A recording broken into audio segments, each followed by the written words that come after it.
જય શ્રી કૃષ્ણ. નમસ્કાર મિત્રો, સ્વાગત છે તમારું અમારા યુટ્યુબ ચેનલમાં. મિત્રો, આજે હું સરસ માહિતી આપવા જઈ રહ્યો છું કે મૃત્યુ થયેલ માણસની આ 3 વસ્તુ ક્યારેય ન વાપરવી જોઈએ. મિત્રો, આ ગરુડ પુરાણમાં શ્રી કૃષ્ણ ભગવાને સ્વયં કહેલું છે.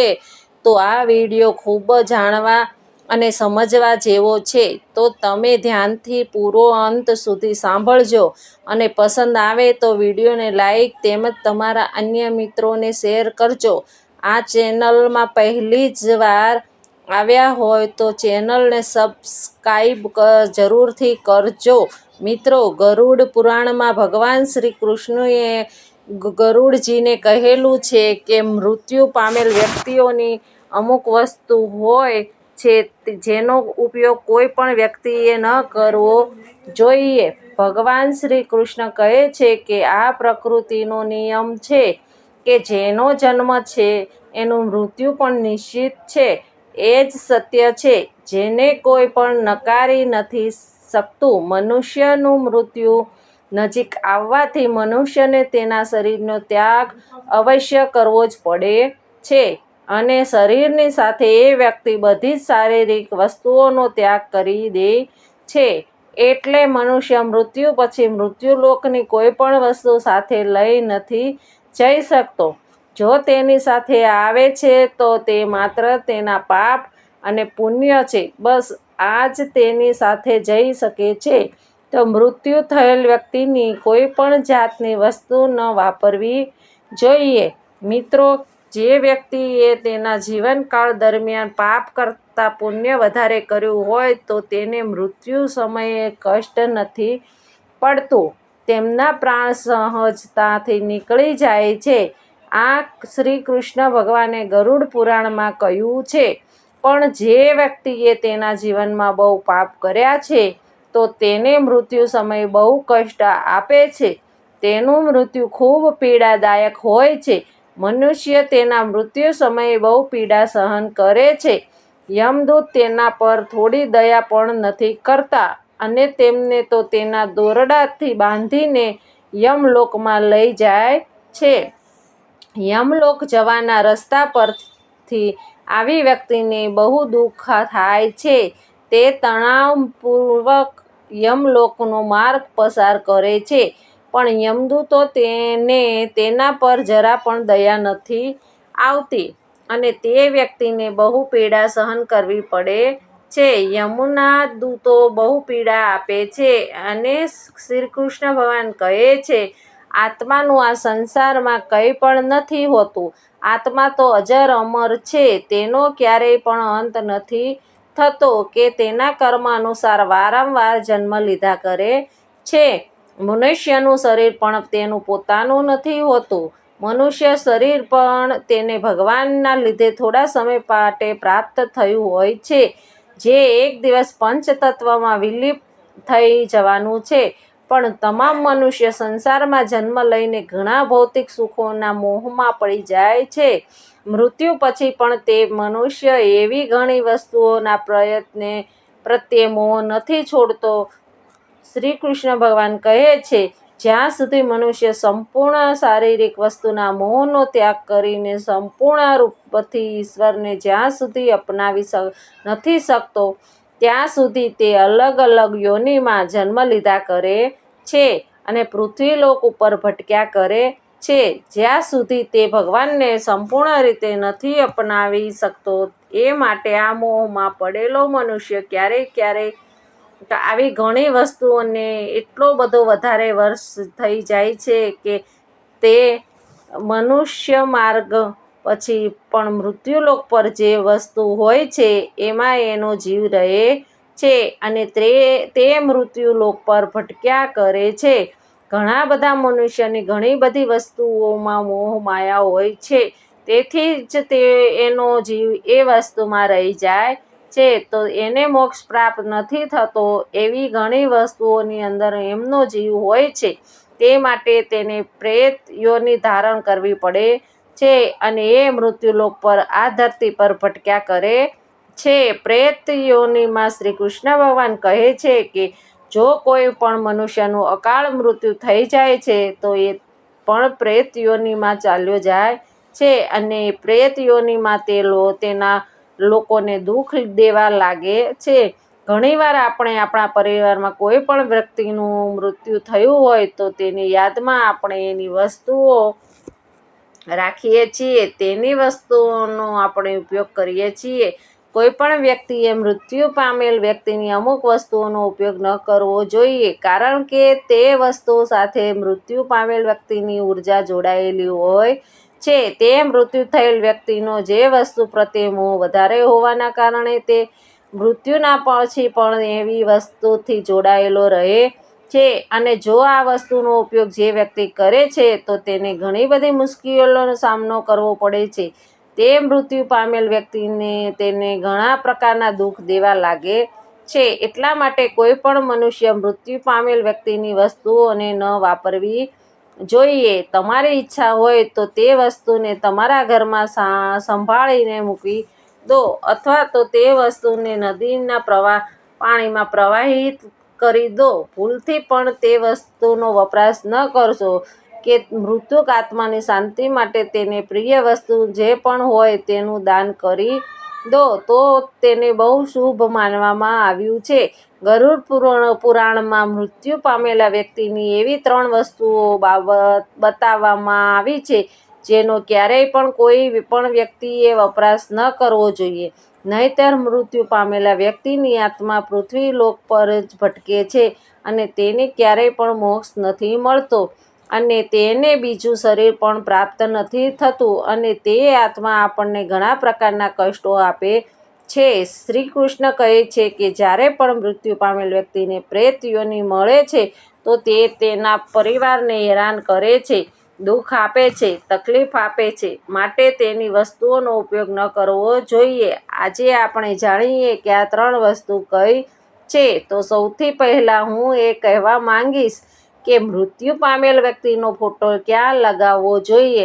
શાસ્ત્ર અનુસાર બધા જ લોકો તેના પૂર્વજોના ફોટા ઘરમાં જરૂર લગાવે છે અને મિત્રો લગાવવો પણ જોઈએ. તેને બહુ શુભ માનવામાં આવ્યું છે. પોતાના મૃત્યુ પામેલ જે પરિવારનો કોઈ પણ વ્યક્તિ હોય તો એ વ્યક્તિનો ફોટો બનાવતી વખતે એક વાતનું ખાસ ધ્યાન રાખવું કે તેનો ફોટો દુઃખી અવસ્થામાં અથવા દુઃખની અવસ્થામાં ન હોવો જોઈએ અને તે હંમેશા હસતા મુખવાળો હોય તેવો દેખાવો જોઈએ અને જ્યારે પણ આપણે તેના પોતાના દર્શન કરીએ ત્યારે આપણા મનમાં શ્રદ્ધા તથા પ્રેમનો ભાવ પ્રગટ થવો જોઈએ. તેથી તે ફોટો ખુશ અવસ્થામાં હોય તો તે મનની સ્થિતિ પેદા કરે છે. માટે પૂર્વજોનો ફોટો બનાવતી વખતે એ ખાસ ધ્યાન રાખવું કે તે આ સંસારમાં નથી અને તે ભગવાન પણ નથી અને તે મનુષ્ય પણ નથી, માટે તેમનું સન્માન કરવું જોઈએ પણ તેમની સામે તમારે દુઃખ અને ગુસ્સાની ભાવના પ્રગટ ન કરવી જોઈએ, નહીંતર તમારા પિતૃદેવ દુઃખી થાય છે. એટલે કે શ્રાદ્ધ દિવસો સિવાય એમનું સ્મરણ અને પૂજા ન કરવી જોઈએ. આ ગરુડ પુરાણમાં કહ્યું છે. મિત્રો, પિતૃપક્ષના દિવસો સિવાય જો તમે મૃત થયેલ વ્યક્તિની તમે યાદ કરો છો, પૂજા કરો છો તો તે આત્મા ઘરમાં પ્રવેશ કરે છે. તો આ આત્મા હોય છે, આપણે એને યાદ કરીએ અને બીજા દિવસે એ જ ઘરમાં પ્રવેશે તો એ પ્રેતાત્મા કહેવાય છે. આનાથી ઘરમાં ભયંકર દુઃખનું વાતાવરણ સર્જાય છે. વાસ્તુશાસ્ત્ર અનુસાર પિતૃઓના ફોટાને ઘરના મંદિરમાં પણ ન હોવા જોઈએ. એનાથી ભગવાનનું અપમાન થાય છે અને એના કારણે આપણા પિતૃઓ દુઃખી થાય છે અને પરિવારમાંથી કોઈ પણ વ્યક્તિનું એક્સિડન્ટમાં મૃત્યુ થયું હોય તો તે પ્રેત યોનિમાં જાય છે અને પ્રેત યોનિમાં એ પૃથ્વીલોક પર છે ત્યાં સુધી તેની આત્માને શાંતિ માટે નારાયણ બળીની પૂજા નથી કરવામાં આવતી ત્યાં સુધી તે પ્રેત આત્મા બનીને પરિવારના લોકોને હેરાન કરે છે. ગરુડ પુરાણ અનુસાર તેનો ફોટો પણ ન લગાવવો જોઈએ અને પિતૃપક્ષના દિવસે એમનું શ્રાદ્ધ પણ ન થવું જોઈએ. આ શ્રી કૃષ્ણ ભગવાને ગરુડ પુરાણમાં કહ્યું છે. પિતૃઓનો ફોટો હંમેશા ઘરમાં ઉત્તર દિશામાં લગાવવો જોઈએ. એનાથી તેનું મોઢું દક્ષિણ દિશા તરફ રહે છે. આ સિવાય બીજા કોઈ પણ દિશામાં પિતૃઓનો ફોટો લગાવવાથી અશુભ માનવામાં આવ્યું છે. ખાસ કરીને ઈશાન દિશામાં તો પિતૃનો ફોટો ભૂલથી પણ ન લગાવવો જોઈએ. પ્રાર્થના દિવસોમાં પિતૃપક્ષના સમયે પૂજાપાઠ જેવી વિધિ કરો છો તે હંમેશા દક્ષિણ દિશા તરફ મોં રાખીને કરવી જોઈએ. એક વાતનો ખાસ ધ્યાન રાખવું કે મૃત્યુ પામેલ વ્યક્તિ પાસે ક્યારેય જીવતા લોકોના ફોટા લગાવવા ન જોઈએ. સાથે બેડરૂમ અને રસોડામાં પણ પિતૃઓનો ફોટા ન લગાવવા. હવે આપણે જાણીએ કે મૃત્યુ થયેલ વ્યક્તિની કઈ વસ્તુ આપણને ન વાપરવી જોઈએ.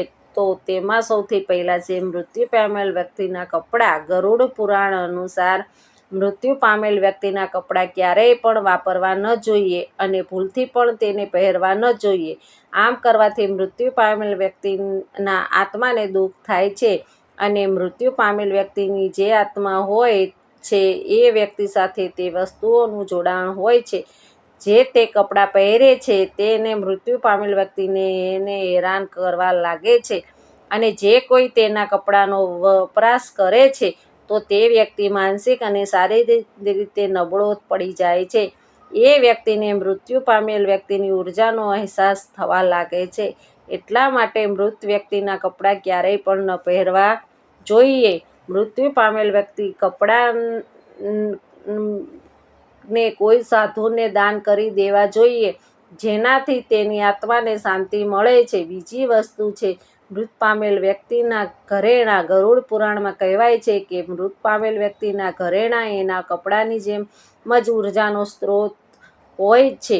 મૃત્યુ પામેલ વ્યક્તિના ઘરેણાંથી તેને ખૂબ લગાવ હોય છે. એ વ્યક્તિને વધારે પડતો લગાવ હોય છે કેમ કે ઘરેણાં બધા જ વ્યક્તિ પોતાને સુંદર દેખાવા માટે ધારણ કરે છે અને ઘરેણાં કોને વાલા ન હોય. ગરુડ પુરાણમાં શ્રી કૃષ્ણએ દર્શાવ્યું છે કે જે વ્યક્તિનું મૃત્યુ થઈ જાય છે અને તેના ઘરેણાં કોઈ બીજા પહેરે છે તો ત્યારે તે એવું મહેસૂસ કરવા લાગે છે મૃત થયેલ આત્માને તે વ્યક્તિને હેરાન કરે છે. જો વ્યક્તિ તેમના ઘરેણાં પહેરે છે તો તે આત્મા મોક્ષના રસ્તે ન જતા તે વ્યક્તિ મૃત્યુ પામ્યો છે તે મોક્ષના રસ્તે નથી જતો અને આ મૃત્યુલોકમાં જ ભટક્યા કરે છે. તેના પરિવારને હેરાન કરવા લાગે છે. એટલા માટે મૃત્યુ પામેલ વ્યક્તિના ઘરેણાંનો વપરાશ ક્યારેય પણ કરવો ન જોઈએ.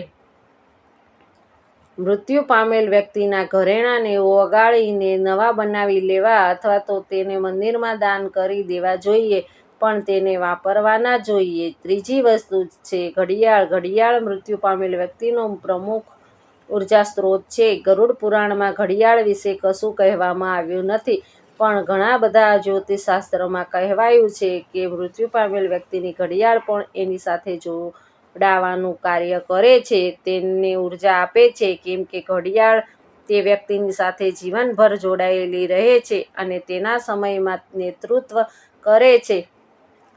એટલા માટે તે વ્યક્તિના મૃત્યુ પછી તેના સમયનો અંત થઈ ગયો હોય છે. એના કારણે જીવિત વ્યક્તિએ ક્યારેય મૃત પામેલ વ્યક્તિની ઘડિયાળનો ઉપયોગ ન કરવો જોઈએ. એવા મૃત્યુ પામેલ વ્યક્તિની ઘડિયાળને હંમેશા દાન કરી દેવું જોઈએ એ જ શ્રેષ્ઠ માનવામાં આવ્યું છે. તો મિત્રો આજે બસ આટલું. હું આશા રાખું છું કે તમને આ માહિતીનો વિડીયો જરૂર પસંદ આવ્યો હશે અને જો તમને આ વિડીયો પસંદ આવ્યો હોય તો લાઈક કરો, શેર કરો અને આ ચેનલને સબસ્ક્રાઈબ જરૂરથી કરજો. કોમેન્ટ બોક્સમાં સાચી શ્રદ્ધાથી જય શ્રી કૃષ્ણ જરૂરથી લખજો. હવે મળીશું એક નવા વિડીયોમાં એક નવી જાણકારી સાથે. ત્યાં સુધી જય શ્રી કૃષ્ણ. રાધે રાધે.